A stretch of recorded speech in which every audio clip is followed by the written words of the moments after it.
Merci beaucoup pour ceux qui se sont rapprochés. Merci pour ceux qui sont de la résistance. D'abord que vous écoutez, c'est ça qui compte.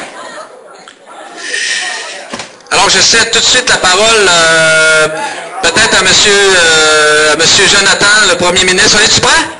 Est-ce que tout le monde est arrivé? Madame Kim est là. Wow! Ben, bravo! Je crois qu'il y a combien de groupes là ici? 1, 2, 3.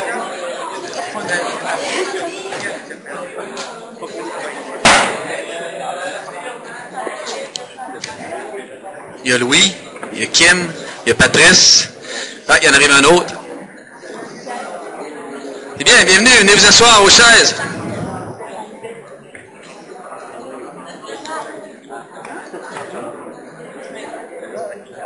Ah, il y a de la résistance masculine de ce côté-là, la résistance féminine de ce côté-là. Ça en fait l'équilibre, le yin et yang.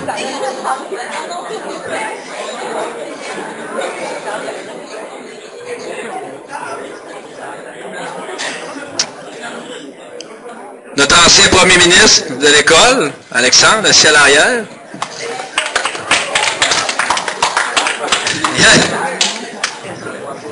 Vous êtes loin, monsieur Alexandre Tremblay, vous pouvez vous rapprocher? Hein? Oui, ben là, il n'y en a un qu'un comme toi, là. Vous êtes loin, là. Vous pouvez vous rapprocher? OK. Bon.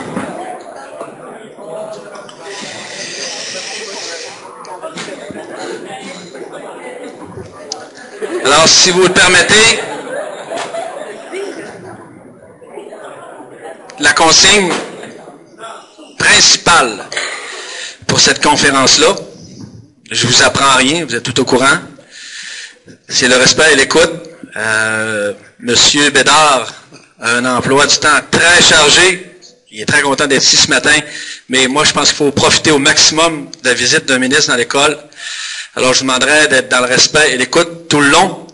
Je vais céder la parole à Jonathan qui a un petit mot d'accueil à faire et après ça je vais vous parler de la procédure et après on laisse la place à M. Bédard. Jonathan Thibault, premier ministre de l'école.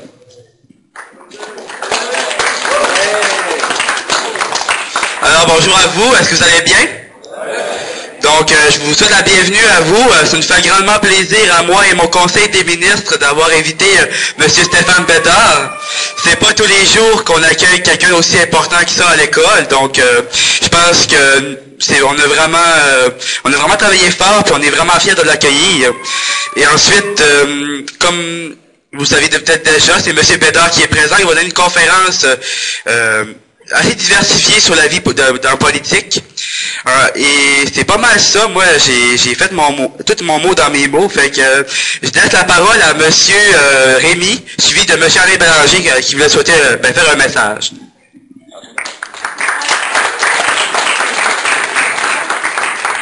La façon dont on veut fonctionner, je reviens encore avec le respect et l'écoute. Pendant la conférence, j'en ai parlé avec M. Bédard, il n'y a pas de problème, il est d'accord. Si vous voulez lui poser des questions, au fur et à mesure, une question vous vient, vous levez la main et vous lui adressez votre question tout simplement. OK? On a aussi prévu à la fin quelques minutes pour des questions, une période de questions officielles et on a prévu un plan B. S'il n'y a pas de questions, il y en a des prêtes des questions.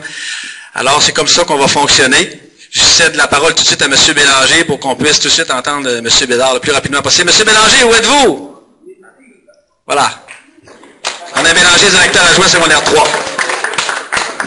Oui, merci Rémi. Alors, merci beaucoup M. Bédard d'avoir accepté l'invitation du conseil étudiant.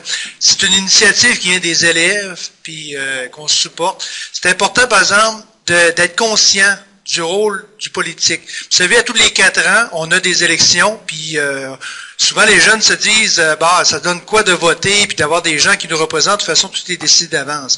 Ben, au contraire, il y a toute une mécanique, puis on peut pas chialer contre le gouvernement, contre les gens qui prennent des décisions pour nous, si au départ on s'implique pas. Puis s'impliquer, ça veut dire au départ voter, puis ça veut dire aussi faire confiance à des gens.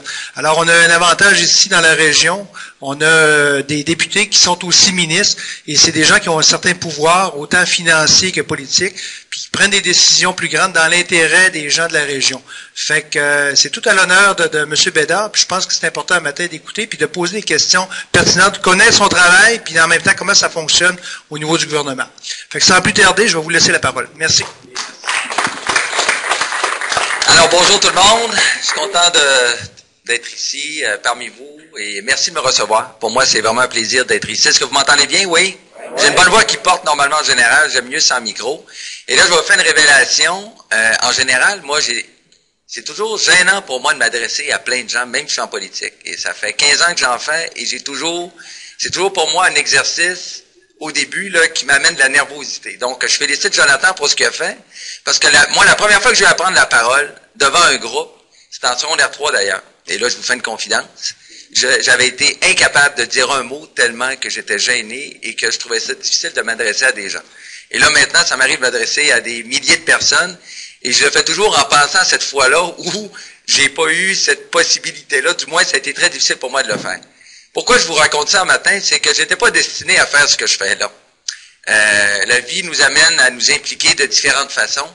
Et des fois, il y a des opportunités qui se présentent où, dans ce cas-ci, ça a été la population. Des fois, c'est des gens qui nous entourent, qui nous donnent la possibilité de réaliser des choses, de faire autre chose, de les représenter. Et moi, ça a été une chance pour moi qui s'est fait pendant des années, puis ça a commencé tout croche dans les faits. Mais ça a commencé sur une bonne base. Pourquoi? C'est quoi la politique, vous pensez? Qu'est-ce que la politique? Bonne question, hein? C'est quoi? Il y a ceux qui font de la politique, ça vous les connaissez. On voit à TV Mme Marois, à l'époque Jean Charest, Stephen Harper. Mais c'est quoi la politique, tu penses? C'est quoi?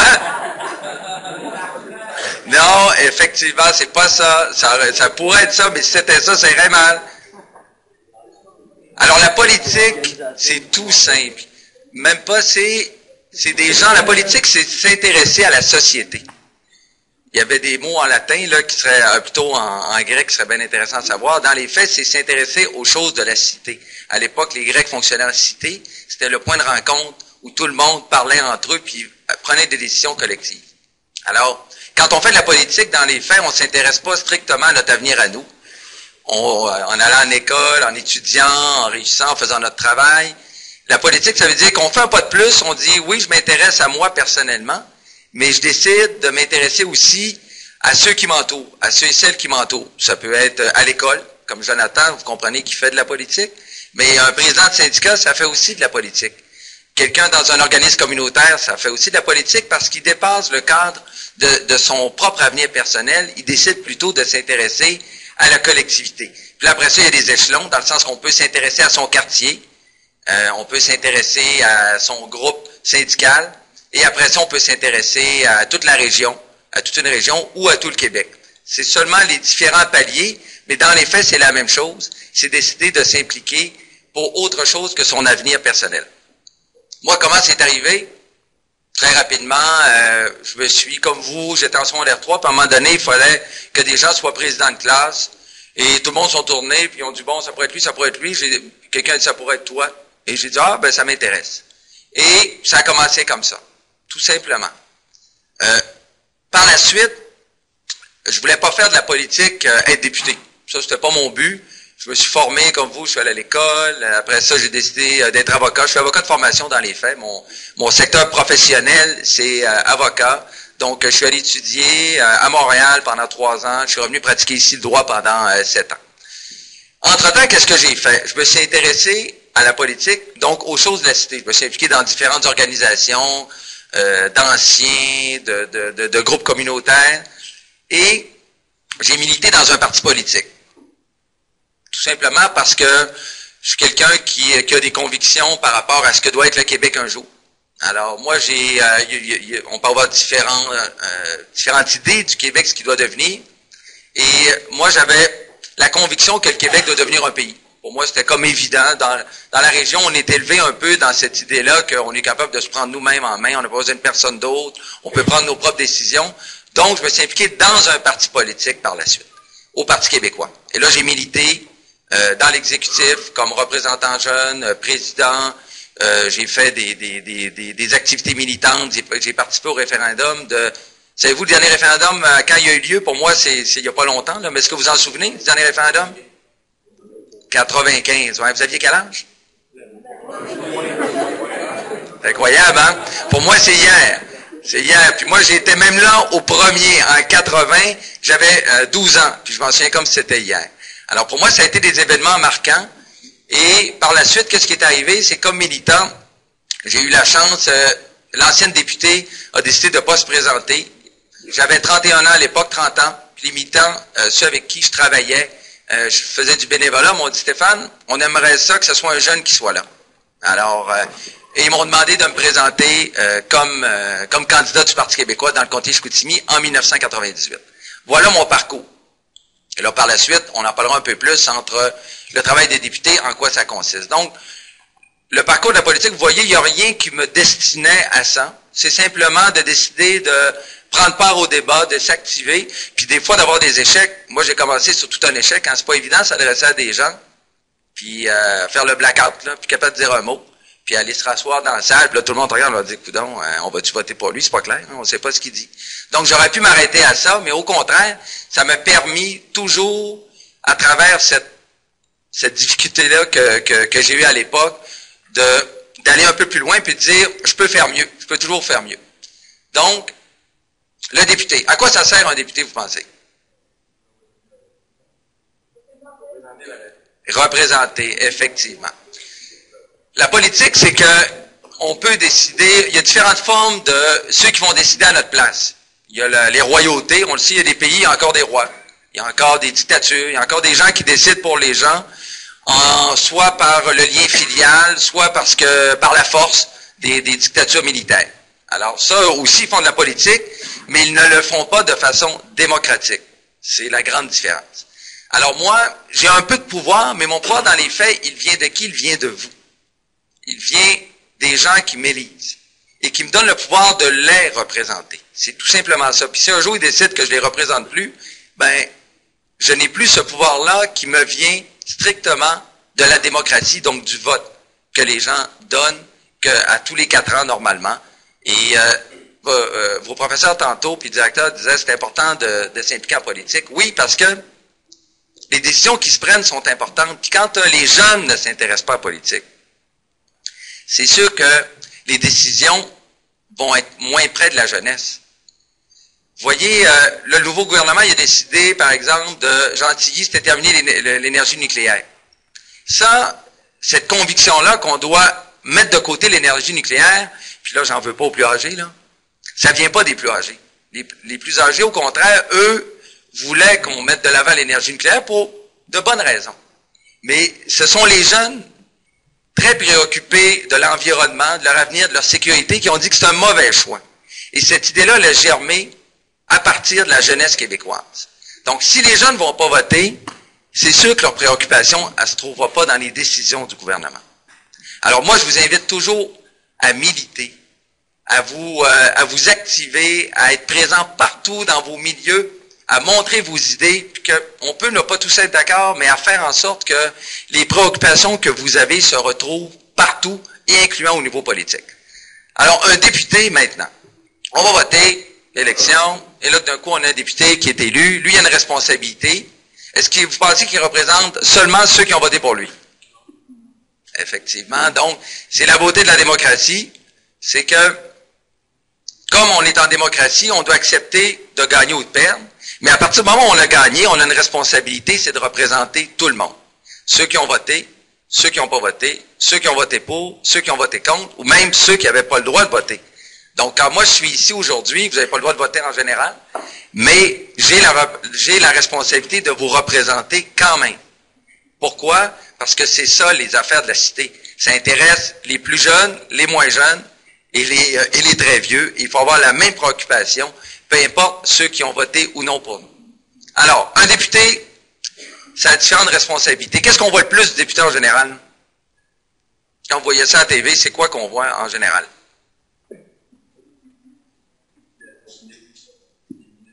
Ouais, effectivement, on voit beaucoup les ministres. Ça, c'est vrai, peut-être trop d'ailleurs. On voit la période des questions aussi, hein. On voit des chicanes, tu sais, du monde qui s'interpelle, puis là, le monde n'est pas content. Puis ça, on voit beaucoup ça. Dans les faits, la période des questions, est-ce que vous connaissez la période des questions? Oui, tu sais, c'est l'endroit où les gens se lèvent, ils posent une question, l'autre répond, puis des fois, le ton monte un peu.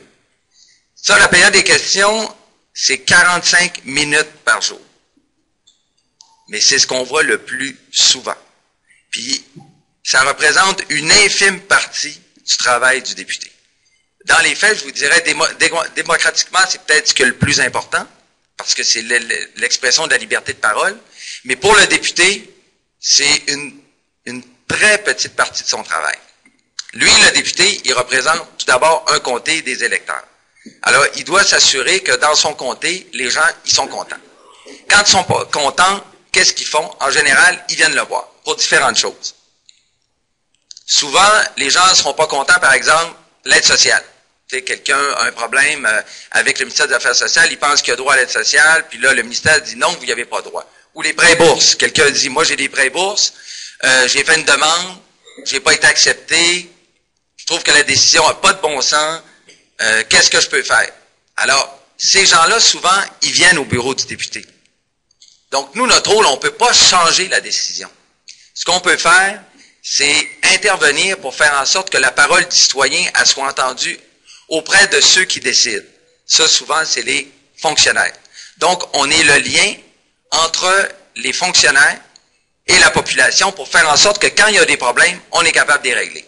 Par exemple, c'est arrivé la rue Mézy, souviens-toi, Dominique, puis je parle de Dominique qui est ici avec moi. Dominique, c'est une attachée politique, parce qu'un député, tout seul, il aurait de la misère à remplir sa journée, pas à remplir, mais à faire sa journée, parce qu'il y a 45 000 électeurs, il y a différentes tâches ici, légiférées, donc il est accompagné de gens comme Dominique qui vont l'aider dans ses tâches à faire des suivis de dossiers, à rencontrer les gens. On a des dossiers, par exemple, ceux qui viennent de Chicoutimi-Nord, il y avait le dossier de la rue Mézy, où il y avait eu un déversement au niveau d'une station. Ça avait causé beaucoup de problèmes aux gens qui étaient là. Alors, qu'est-ce qu'on fait, les gens? Ben, ils sont pleins, ils sont sortis dans les journaux, mais après ça, ils disent, qu'est-ce qu'on fait? Parce que quand tu as été dans les journaux, ton problème, il n'est pas réglé, là. Ton problème, il est connu, ce qui est différent. Il n'est pas réglé. Alors, qu'est-ce qu'ils font? Ben, ils viennent voir leur député. Et là, le député, lui, il intervient auprès du ministère de l'Environnement, même des fois auprès de certaines compagnies pour dire, vous allez respecter ces gens-là. On ne peut pas les faire changer d'idée. On ne peut pas les obliger. Mais parfois, on peut les sensibiliser et souvent, ils vont changer d'idée. Parce qu'il y a des points qu'ils ont mal compris et que la personne qui est prise avec le problème, elle, c'est pas son job à temps plein de se défendre. Elle, souvent, elle est prise dans une situation où elle vit normalement. Puis là, d'un coup, il arrive un événement, puis elle doit parler avec quelqu'un qui, lui, connaît ça plus que elle. Alors, c'est sûr qu'elle a besoin d'aide. Donc, ça, c'est le rôle qui est le plus important du député et qu'on ne voit pas. Fait que, si je ne vous vois pas dans les prochaines années, c'est bon signe. C'est que vous n'avez pas de problème. Et un député, ce qui est bon, c'est rare. Quand les gens vont bien, en général, ils ne viennent pas nous voir. Alors, on a l'impression, des fois, quand on est député, que tout va mal. Pourquoi? Un peu comme la police, hein? C'est rare que les gens cognent à la police et ils disent, écoutez, j'ai eu une bonne journée, j'ai fait tous mes affaires, j'ai payé mes impôts, bonne journée, je suis content de votre travail. Alors ça n'arrive pas. En général, quand les gens vont voir les policiers, c'est parce qu'ils ont eu un problème, ils ont été volés, ils ont eu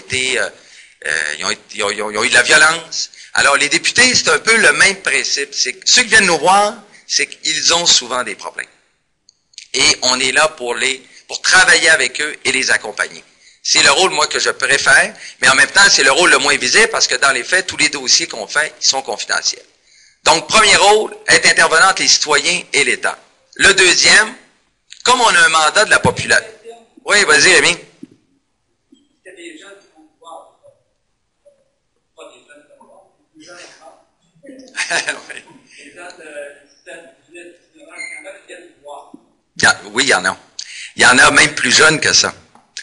Ça peut aller, vous savez, d'un bureau de député, là, ça peut être, par exemple, on a des cas où quelqu'un a une malformation quelconque, très jeune, ses parents n'ont pas beaucoup d'argent, et ils veulent un soutien, mais il n'y a pas de programme pour ça. Donc, ça va jusqu'à là. Ça va des jeunes de 17-18 ans qui peuvent vivre une situation particulière, et là, que ce soit lié à leur vécu, au système de santé, à la protection de la jeunesse. Alors, ils viennent nous voir, on les entend et on les réfère au bon service, on les accompagne dans leur démarche. Donc, oui, ça arrive. Oui? Mon numéro est dans l'annuaire, 543-7797, c'est le même depuis 40 ans, parce que les députés avant moi avaient le même numéro, donc Ne vous gênez pas. Il y a quelqu'un, nous, le bureau est toujours ouvert sauf la fin de semaine. Vous avez seulement à donner vos coordonnées et on rappelle tout le temps. Oui, mon ami. Puis mon bureau est sur la rue Racine en passant. Ah, la question est là, donc en bas de la rue Racine, et c'est confidentiel. Toujours. Jamais je peux faire référence à un dossier ou à une personne que j'ai entendue. Donc, ça, c'est le premier rôle. Et oui, il y a des jeunes, puis il y a des gens aussi qui viennent voir, là, je dis des difficultés qu'ils vivent, mais il y en a aussi que c'est des belles choses. Du type, on fait une organisation pour soutenir quelqu'un qui a un problème ou qui vit une situation particulière, puis on a besoin d'un petit coup de main financier. Ça, j'en ai beaucoup. Puis là, ils se mettent ensemble, puis ils disent, on fait un souper spaghetti.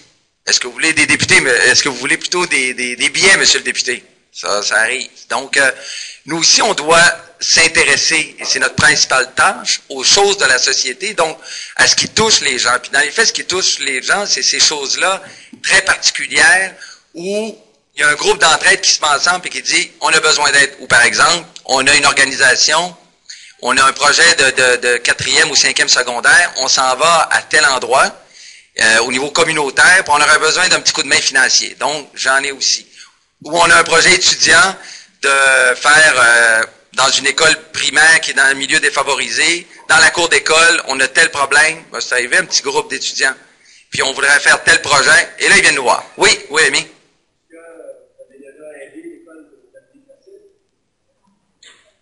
À de nombreuses reprises. Oui, par exemple, Dave, que j'ai vu tantôt, est quelqu'un qui vient à chaque année, parce qu'il y a des groupes ici au niveau sportif qui s'activent et qui ont besoin de soutien des clubs de sport et qui ont souvent des activités à l'extérieur. Et parfois, les parents ont moins de revenus. Moi, je dis toujours, je vais te donner un coup de main.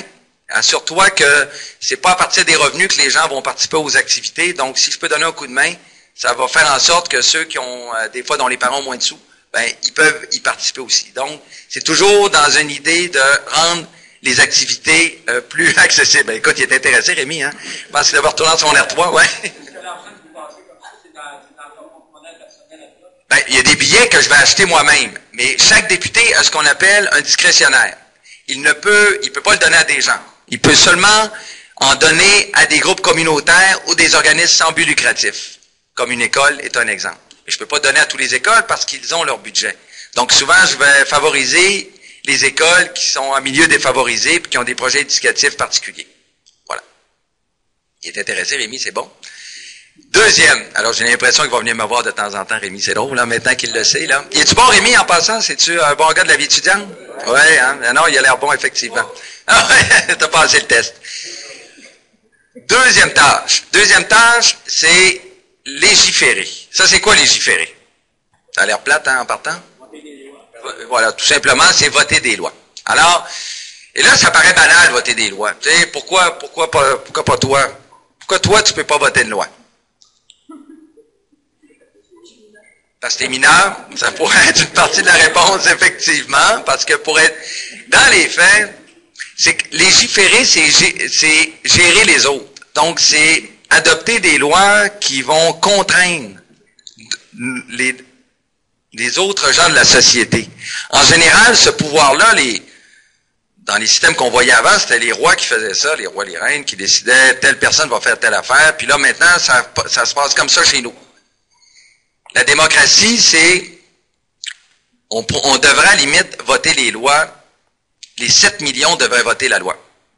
Mais voter chaque loi coûte 7 millions, on n'arriverait pas. C'est que notre société, elle serait bloquée tout le temps parce qu'on ne pourrait pas adopter les lois. Ce serait trop compliqué chaque fois d'adopter une loi parce que faire voter 7 millions de personnes, 8 millions, c'est compliqué. Alors, on s'est dit, on va mandater des gens pour eux qui vont voter à notre place. Ils vont faire en sorte que les lois qui vont nous régir, puis là, il y a des bonnes lois, là, des lois sur l'environnement, mais il y a aussi des lois plus dures, des lois sur l'impôt. Donc, toutes ces lois-là sont votées par ceux à qui vous donnez le mandat de vous représenter. Et c'est comme ça qu'ils ont ce mandat-là. Parce que si un jour ils ne sont plus députés, ils ne peuvent plus voter les lois, donc ils ne peuvent plus faire en sorte que des règles qui sont adoptées sur la société québécoise. Ça, c'est un principe qui est important parce que Ce pouvoir-là, il n'est pas banal. Ça, quand vous allez voter, là, dites-vous, posez-vous la question, lui ou elle, est-ce qu'elle est capable de voter une loi qui va me toucher moi? Parce que les lois, là, quand on ne s'intéresse pas, là, qu'on ait voté ou pas à l'élection, elles s'appliquent à tout le monde également. Donc, c'est la première question, je pense, en politique qu'il faut se poser. Cette personne-là va être appelée à voter des lois qui vont me concerner moi. Oui, Rémi? Est-ce qu'il y a présentement des lois qui sont en train de se préparer, des projets de loi, ou des lois qui ont été votées récemment, touchent les jeunes? Plusieurs qui touchent les jeunes. Il y a eu un décret. Une loi, un décret, donc le gouvernement a pris le premier décret, il a pris 2 décrets, les 2 premiers qu'il a pris. Un décret, c'est comme une loi, mais c'est un pouvoir du pouvoir exécutif, donc des ministres. Mais ce décret-là, il y en a eu 2 qui les touchaient. C'est tout d'abord d'abolir la loi 78. La loi 78, est-ce que ça vous dit quelque chose, la loi 78? Sur le droit de manifester? Voilà, exactement. Ben, c'est le premier décret, je l'ai encadré dans mon bureau, Rémi. Alors, c'est le premier décret qui a passé au Conseil des ministres. Ça a été ce décret-là qui faisait en sorte que la loi qui régissait tout le monde sur le droit de manifester a été abolie. Tout simplement.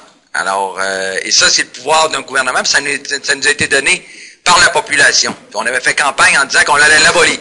Le deuxième, c'est les frais de scolarité, où, par décret, on a aboli aussi la hausse. Donc, ces 2 éléments, je te dirais, qui concernent quand même pas mal les jeunes. Vous ne payez pas de frais de scolarité, mais plusieurs d'entre vous, un jour, vont en payer. Donc, c'est les 2 éléments sur lesquels on a eu à intervenir. Les autres lois, ben, ils vous touchent aussi. Il y a eu des lois anticorruption, mais là, ils touchent toute la société. Des lois sur les partis politiques, le financement des partis politiques. Il y a actuellement une loi qui vous intéresse sûrement, une loi sur le français. Donc, ce qu'on appelle la loi 14, qui a pour but de renforcer les règles en matière de protection du français. Et ça intéresse tout le monde, les jeunes plus particulièrement, parce que vous représentez l'avenir de la société. Tu sais, de quelle forme elle va être, dans quelle langue on va parler, et est-ce qu'à Montréal, tout le monde, est-ce que le français va être doit demeurer la langue dominante? Donc, c'est sûr que ça préoccupe beaucoup ceux qui sont plus jeunes, et c'est normal. Donc, oui, il y a une loi qui porte actuellement sur le français. Donc, vous avez vu les rôles, l'autre rôle, il est moins visible, il est peut-être moins intéressant, mais il demande beaucoup de temps. C'est celui qui fait en sorte que de temps en temps, moi je dois aller à Québec, que je sois député ou ministre, c'est celui du contrôle de l'action gouvernementale. Donc j'ai dit, premier rôle, on intervient pour aider les citoyens face à l'État dans les problèmes qu'il a. Le deuxième, c'est légiférer, adopter des lois. Le troisième, c'est contrôler l'action gouvernementale. Ça veut dire que dans notre système parlementaire, le gouvernement, il ne peut pas dépenser sans autorisation du Parlement. Ça, c'est un principe qui est très, très vieux, qui a 400 ans, qui fait en sorte que les dépenses doivent être autorisées et votées par les parlementaires. Donc, comme on ne peut pas contrôler chaque dépense, parce qu'ils dépensent au Québec, combien vous pensez? Par année. Les dépenses du gouvernement, c'est combien? Du Québec? 10 milliards? Plus un peu? Pas 200, c'est 72 milliards, puis là, je vous enlève le reste. Donc, c'est 72 milliards de dollars. C'est pas des pinottes, hein? C'est quand même pas mal, 72, là. Comment? Oui. Donc, 72 milliards, c'est beaucoup d'argent. Donc, on ne peut pas contrôler chaque sou qui va se dépenser, comme ici, les professeurs, ça fait partie des 72 milliards. Donc, qu'est-ce qu'on fait? Alors, on donne l'autorisation au gouvernement, aux fonctionnaires de dépenser, et par la suite, on contrôle l'action gouvernementale. Ça veut dire que les députés, ils demandent aux ministres et aux fonctionnaires de rendre compte de l'administration qu'ils ont fait des sous qu'il y avait. Puis ce pouvoir-là qu'on a, il vient de vous parce que la population nous a donné le droit de voter cette autorisation. Et après ça, on peut donc demander des comptes à ceux qui dépensent en votre nom, en notre nom. Donc, c'est les 3 pouvoirs. Est-ce que c'est clair le rôle du député? Oui. Et c'est ce qui fait qu'en général, vous allez voir, moi je passe mon temps, 3 jours par semaine, je vais à Québec, mais le reste du temps, je suis dans le comté, lundi, vendredi, et j'ai une équipe toujours présente, qui est là pour répondre aux citoyens tout le temps. Et le bureau n'est jamais fermé pendant les vacances, par exemple. On garde toujours notre porte ouverte. L'autre élément, il y a une autre chose qui vous intéressait, c'était c'est quoi la différence entre l'opposition et le pouvoir? C'est ça, Jonathan? Ça t'intéressait? C'est quoi la différence, vous pensez, entre être député dans l'opposition et être député au pouvoir?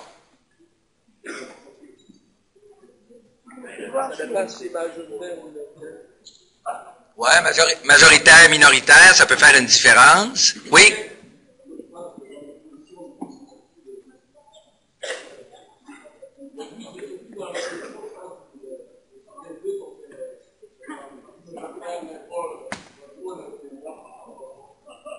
En partie, effectivement, puis ça, tu as tout à fait raison. Dans l'opposition, c'est un des rôles d'un député d'opposition.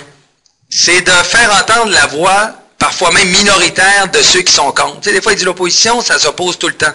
C'est que dans les faits, le gouvernement, il dépose des lois. Et l'opposition doit, elle, être un peu le porte-voix de ceux qui sont contre pour que au moins le gouvernement l'entende. Mais dans les faits, en bout de ligne, souvent on s'entend. Est-ce que vous pensez que les lois, en général, sont votées, c'est quoi le pourcentage, vous pensez, où les lois sont votées à l'unanimité des membres de l'Assemblée? 0? Il n'y en a pas? Aucune loi sont votées à l'unanimité? De temps en temps? Disons de temps en temps? 10%? Près de 85% des lois sont adoptées à l'unanimité. C'est incroyable, hein? Pourquoi? Pourquoi je vous compte ça? Parce que ce qui intéresse les médias en général, c'est pas ce qui est unanime. C'est pas les bonnes nouvelles, hein? On dit souvent, les gens heureux n'ont pas d'histoire. Ça veut dire, quand ça va bien, ta vie va bien, ben, tu passes pas aux nouvelles. C'est quand, en général, ça va mal. Donc, ce qu'on voit à l'Assemblée, c'est souvent quand ça va mal, mais dans les faits, près de 85% des lois, tout le monde est d'accord. Ça démontre quoi? Ça veut dire qu'au Québec, peu importe les opinions qu'on va débattre, dans les faits, on se ressemble pas mal. Tu sais, l'idée que, quand on dit, puis tout le monde le reconnaît, on est une nation. Pourquoi on l'est, c'est que même quand on est différentes, si le Québec doit devenir un pays, sur le fond des choses, on s'entend souvent. Pour améliorer la situation des Québécois dans le sens que tout le monde le souhaite. Il y a des grands consensus ici qui font en sorte qu'on est capable de s'entendre. Puis il y a des points sur lesquels on diverge, puis c'est ceux qu'on voit plus. Comme là, vous voyez, sur la langue, c'est plus difficile. On a des positions, nous, qui sont différentes, donc c'est un petit peu plus difficile de passer le projet de loi, mais tout ça est normal. Donc, poser la question au départ, c'est quoi la différence entre un député d'opposition et un député au pouvoir? Dans les faits, il n'y en a pas beaucoup. Oui, Rémi? Oui. Moi, j'ai souvent l'impression qu'il y a deux Québec. Il y a Montréal, il y a pour le reste du Québec, la langue française, ça ne semble pas être un problème. Même à Québec, c'est assez grand. Ça ne semble pas être un problème. Quand on arrive à Montréal, même là, on passe dans l'autre Québec qui a l'air avant tout un pouvoir sur l'ensemble du Québec. Le problème de langue, là, à Montréal, le problème de langue, c'est pas international. C'est ça le problème de penser que c'est international en votant. Non. On a l'impression qu'il y a deux Québec dans le Québec. Même en éducation, il y a des décisions qui sont prises dans les écoles, des discours scolaires, des éducations. On sent que ça vient de Montréal, ça relève nous autres. On n'a pas de pouvoir par rapport à ça. Je suis juste de dire ça. Rémi n'a pas tort, effectivement. La situation de Montréal au niveau linguistique est bien différente. Voilà. Et entre autres, dû au fait que au niveau de l'immigration, on a eu de la difficulté à faire une bonne intégration de l'immigration. Aux États-Unis, ils l'ont bien fait, hein, en général. Nous, au Québec, ça a été plus difficile, et là, je ne veux pas tomber dans les raisons, mais tout ça s'explique de différentes façons, parce que les gens, souvent, quand ils viennent au Québec, ils viennent pas au Québec, hein, ils viennent au Canada. Et le Canada, c'est pas à l'international, c'est un pays qui est anglophone, donc souvent, même les immigrants, il y en a qui vont être surpris de savoir que la langue parlée là, qu'on doit au travail, qui est obligée, c'est le français.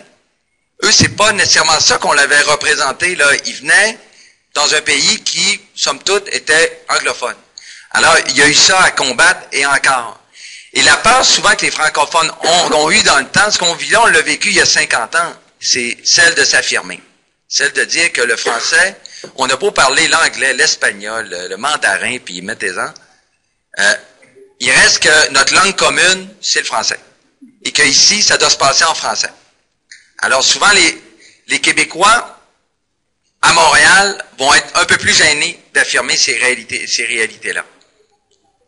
Donc, de temps en temps, il faut comme ramener la barre et dire dans un environnement qui est très anglophone, là, je parle d'environnement, c'est pas Montréal, mais là, c'est toute l'Amérique du Nord. Il faut donner un petit coup de barre puis réaffirmer que le français est notre langue commune, puis t'as beau parler l'anglais, ou l'espagnol, ou le mandarin, ben, quand tu t'adresses à tes employés, c'est en français. Quand tu fais des contrats, c'est en français. Oui? Mais parler des immigrants, hein, on a fait genre un nouvel regard, mettons les immigrants français, il y a peu de noirs. Nous, ce qu'on fait, c'est, on fait une partie de la sélection, effectivement. Par contre, pas au niveau des réfugiés. Ça, c'est normal. En même temps, les réfugiés, on a un devoir de s'assurer que les gens qui vivent des crises politiques importantes dans leur pays, ben, ils peuvent venir au Québec. Puis là, à ce moment-là, on les reçoit selon certaines conditions. Mais en même temps, sur l'accueil, pendant des années, on a manqué, effectivement, notre obligation d'accueil à les intégrer.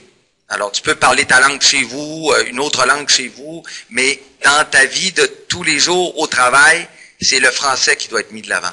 Mais ils savent pas, genre, que ici, c'est en français, ben, il n'y a pas, mettons, des tests, c'est pas des connaissances.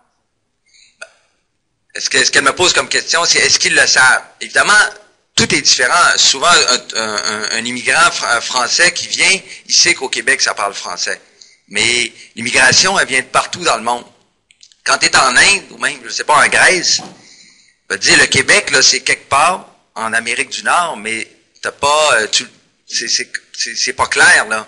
C'est même aux États-Unis, quand tu es dans l'Ouest, là, le Québec, pour eux autres, là, c'est quelque part dans l'Est.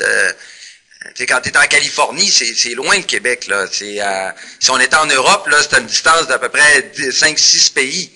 Donc, c'est pour ça qu'il faut toujours représenter le Québec comme étant un pays francophone. Et la loi 14 a pour but justement de faire en sorte qu'au niveau de l'intégration, on fasse plus de pas, mais en même temps, il y a des gens qui peuvent être contre pour de bonnes raisons. Vous avez vu la question des militaires. De bonnes raisons. Des questions, il n'y a pas une seule vérité. Moi, je peux ne pas d'accord avec eux, mais des fois, il peut y avoir des bons questionnements. Alors, il faut essayer de trouver un terrain d'entente, c'est ce qu'on fait avec eux, mais sur le français en tant que tel, c'est sûr que on va être un peu plus intransigeant, parce qu'à un moment donné, tu ne peux pas reculer sur des choses qui sont fondamentales. Donc, alors, c'est quoi la différence entre un député, je reviens, excusez-moi, entre un député, mais je suis content de savoir que le français vous intéresse, parce qu'il faut s'en occuper du français. Je vais vous dire, si nous autres, on s'en occupe pas, ça ne sera pas les autres qui vont s'en occuper. Puis on l'a beau venir du Saguenay-Lac-Saint-Jean. C'est vrai qu'ici, on est à 98,8% francophone ou 0,9%. Il faut que, dans l'ensemble québécois, on ait la même préoccupation de s'assurer que le français reste notre langue commune. Moi, des fois, là, j'entends sur des chantiers à Montréal, que je nommerai pas, mais les réunions de chantier se font en anglais, là. Il y a souvent des consortiums étrangers qui sont là. La langue commune, c'est l'anglais. Puis moi, je peux vous dire, pour connaître un peu la situation internationale, en Allemagne, c'est pas comme ça que ça se passe, là. Les pays, en général, se posent pas ces questions-là. Ça se passe dans la langue dans laquelle on te reçoit. Donc, nous, il faut toujours être préoccupé par l'idée de la langue. Et je vous dirais, c'est notre héritage comme peuple ici, qui est depuis 400 ans. Si on a préservé notre langue, là, on va se le dire entre nous, là, c'est que nos parents, nos grands-parents, nos arrière-arrière-grands-parents, ils étaient têtus. Puis ils avaient décidé qu'ils allaient conserver le français, parce que c'est pas mal plus dur de le conserver maintenant qu'il y a 200 ou 300 ans. Alors, il faut se dire ça entre nous. Donc, c'est un peu un héritage qu'on a de toujours valoriser le français. Autre élément sur un député d'opposition. Alors, dans les faits, les députés, vous avez vu, les trois rôles que je vous ai parlé tantôt, qu'on soit au gouvernement ou au pouvoir, c'est la même affaire, Jonathan. C'est la même affaire, les amis. On fait le même travail. Moi, entre le 4 septembre, quand on a été élu comme gouvernement, puis avant, il n'y a pas de différence dans les gens au bureau. Dominique pourra en témoigner. On accueille les mêmes gens, on les aide encore. Où ça peut changer, c'est qui va être ministre. Et dans le système parlementaire, c'est plutôt rare qu'un député d'opposition devienne ministre. Est-ce que vous pensez qu'un député d'opposition peut devenir ministre? Ouais. Non, oui.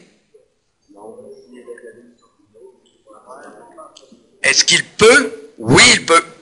Donc, demain matin, Mme Marois pourrait décider que, elle pourrait aller le voir, il peut le refuser, mais elle pourrait aller voir un député d'opposition. Jean-Marc Fournier, le connaissez-vous, le chef de l'opposition actuelle, puis aller le voir, puis il dire, Jean-Marc, veux-tu être ministre du gouvernement du Parti québécois?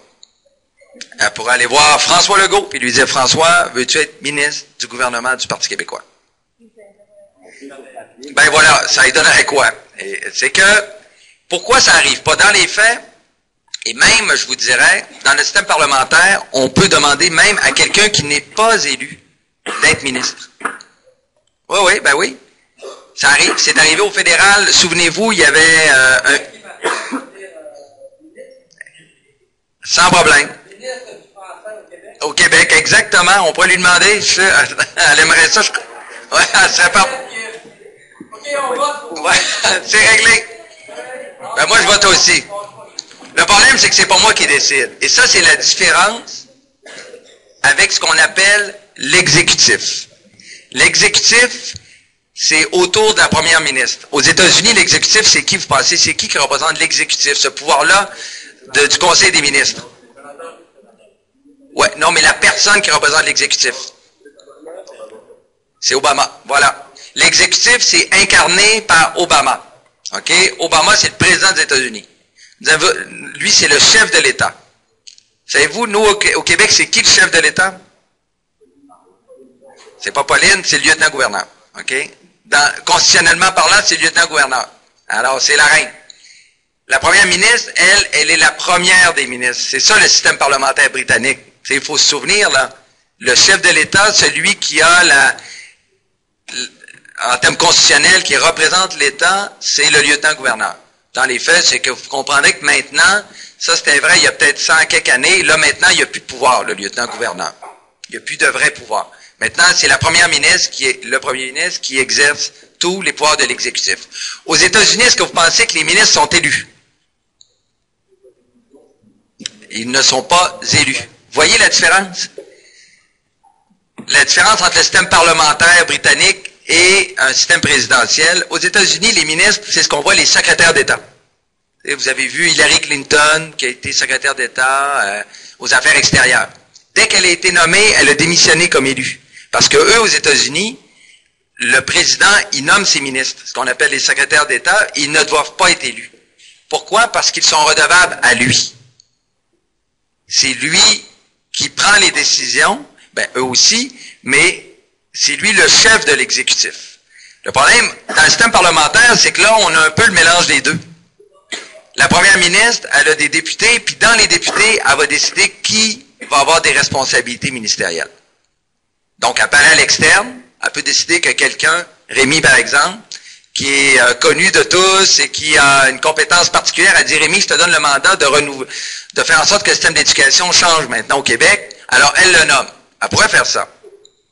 Et là, après ça, lui, Rémi, selon nos principes constitutionnels, dans un environ de quelques mois, il doit se faire élire.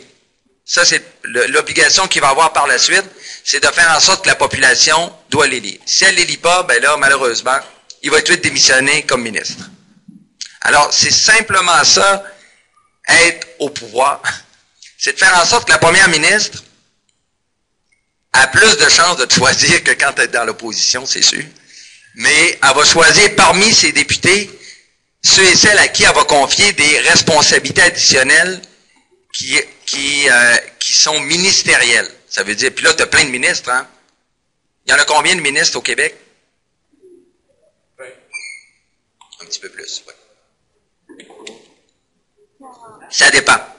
Il n'y a pas un nombre X. Tu sais, c'est pas décidé à l'avance. Il n'y a pas 10, 15. Elle va décider de dire, j'en ai tant, voici les fonctions que je vais avoir. Un ministre d'éducation, un ministre d'éducation supérieure pour cégep université. Il va avoir, elle va décider, il y a un leader parlementaire. Donc, c'est la responsabilité de la première ministre de décider qui va avoir des fonctions qui sont en dehors du travail de député. Oui?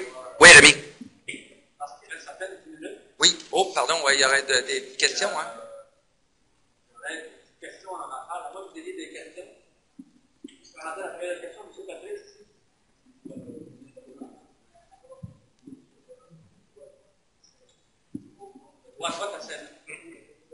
Moi, personnellement, oui. Alors, moi, je suis totalement en faveur. Pourquoi? Parce que la société a beaucoup évolué. Je vous dirais, les gens vivent de plus en plus vieux. Donc, il y a de plus en plus de gens âgés qui votent. C'est correct, c'est normal. C'est bon de valoriser le vote quand tu es âgé, mais en plus, c'est que quand tu es âgé, les gens votent quand tu es âgé à peu près en haut de 65 ans, ça vote à 80%. Donc, 80% des gens âgés votent. Savez-vous le pourcentage en général des jeunes de moins de 30 ans qui votent? Ça varie, tout dépendant des élections, là, entre 35 et 40%. Donc, vous voyez, c'est-à-dire que ta société, c'est sûr qu'elle va être plus du bord de ceux qui votent. Pourquoi? C'est normal, c'est eux qui ont le plus de pouvoir, ils vont voter.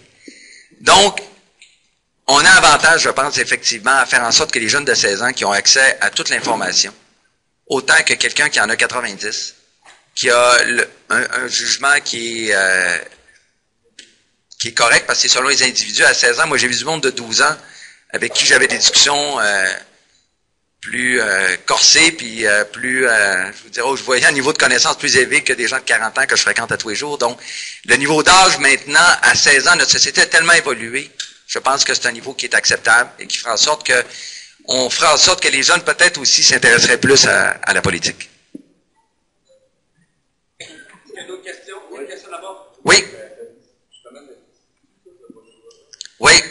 Ben, là, il n'est pas projet de loi parce que les autres groupes ne veulent pas. Mais nous, c'est un engagement qu'on a pris de le faire.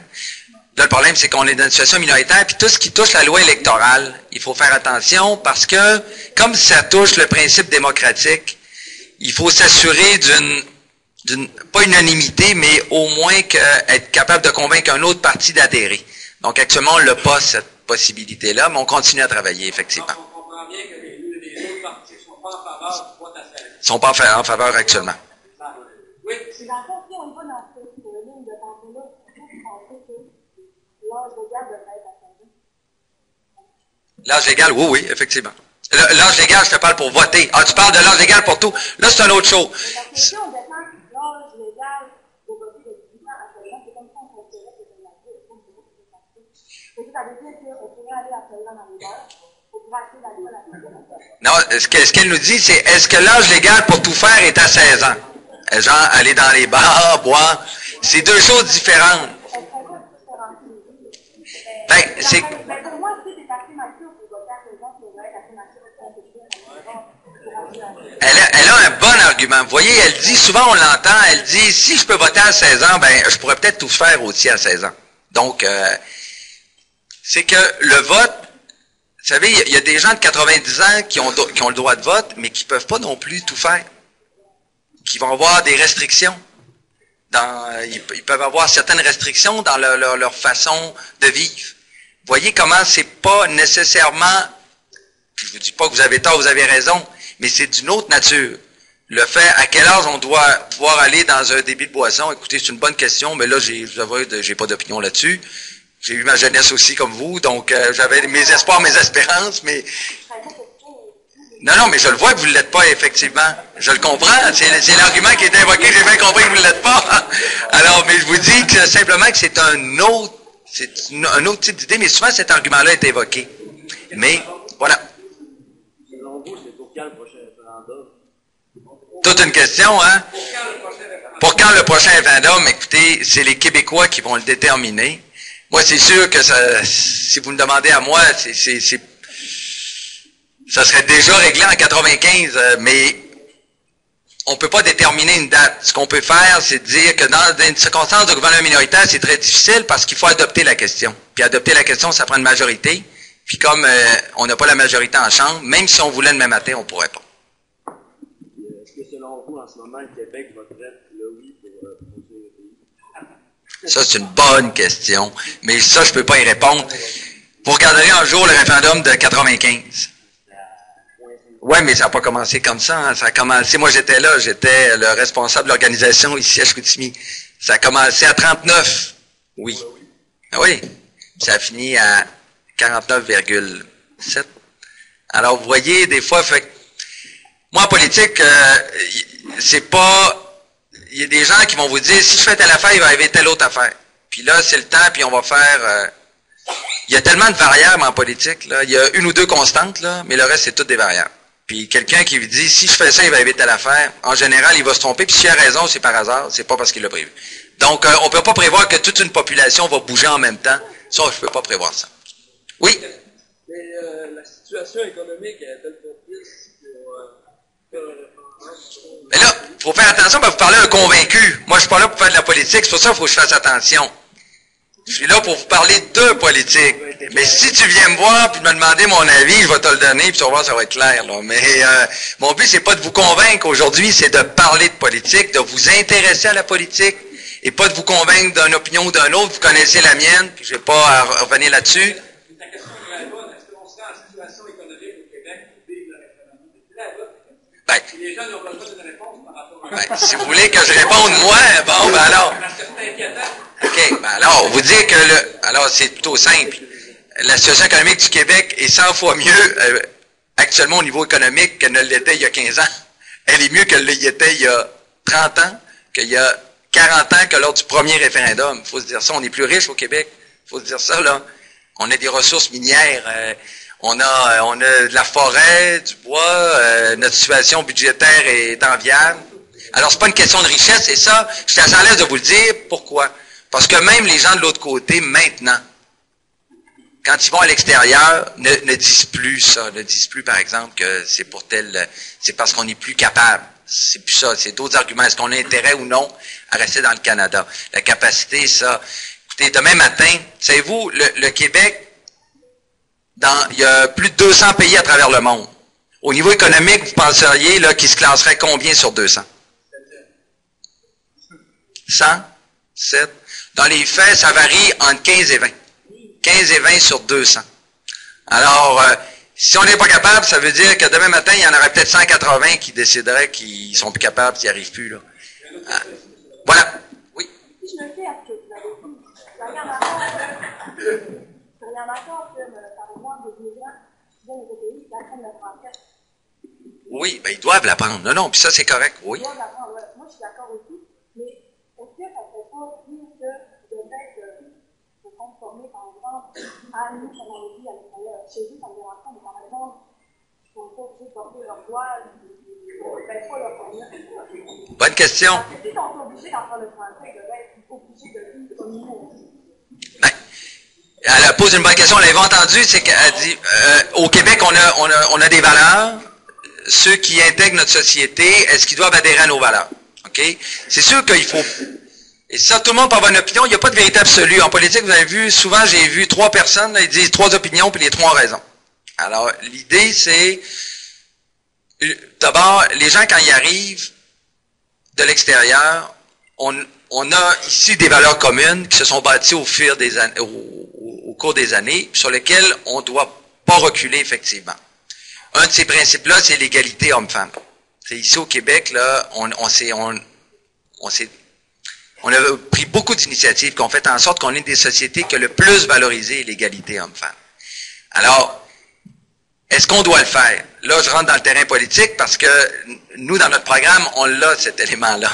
De dire, il faut réaffirmer les valeurs, mais en même temps, il ne faut pas s'occuper de ce que les gens font dans leur maison avec leurs enfants.